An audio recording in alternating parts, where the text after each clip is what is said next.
મોરબીના માળિયા મિયાણા તાલુકામાં પાણી માટે હાહાકાર સર્જાયો। અનેક ગામોમાં ઉનાળાની શરૂઆતમાં જ પાણીના ધાંધિયા છે। વરસામેડી અને નવી નવલખી ગામના લોકોએ રોડ ચક્કાજામ કર્યો છે। નવલખી પોર્ટને જોડતો એકમાત્ર રસ્તો ચક્કાજામ કરીને પ્રદર્શન કર્યું। ગામથી 1.5 થી 5 કિલોમીટર દૂર પાણી ભરવા જવા મહિલાઓ મજબૂર છે અને પાણી આપવાની માંગ સાથે ગ્રામજનોએ રસ્તા પર ઉતરીને વિરોધ નોંધાવ્યો છે। ગ્રામજનોનું કહેવું છે કે દરરોજ પાણી માટે મહિલાઓને દૂર જવું પડે છે, પરંતુ તેમ છતાં 2 બેડા જ પાણી મળી શકે છે। આખા દિવસમાં માત્ર 2 બેડા પાણીથી પરિવારને પીવાના પાણીમાં પણ ફાંફા પડતા હોય છે, ત્યારે અન્ય કામો કેવી રીતે કરવા તે અંગે પણ સવાલ છે।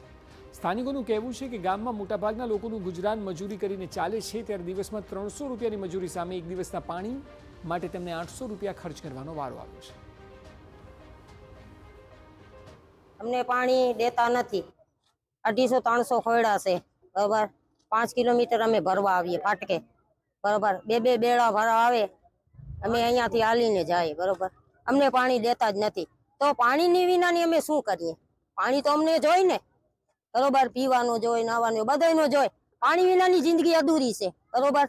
અમે મજૂર મળા છે, રૂપિયા 300 રૂપિયા હાજરી મળે અમને, બરોબર। તે બદલે તોય અમે ટાંકા મંગાવી, બરોબર। આ રૂપિયા 800 નો ટાંકો આવે, એ કોણ દેશે અમને? હે, એ સરકાર દેશે? તમારી માંગ શું છે? માંગ અમારી ઈ છે પાણીની, બરોબર।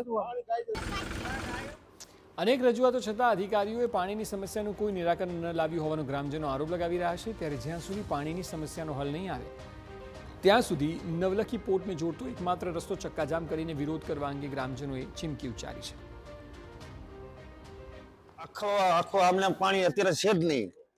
પાણી પુરવઠા વાળાને કેટલી રજૂઆત કરેલી છે, છતાં પણ પાણી મળ્યું નથી, બરાબર। ચક્કાજામ કર્યો નવલખી હાઈવે। આ પ્રશ્ન કોઈ અધિકારી અહીંયા આવશે ને તાલે ચક્કાજામ ચાલુ રાખશું।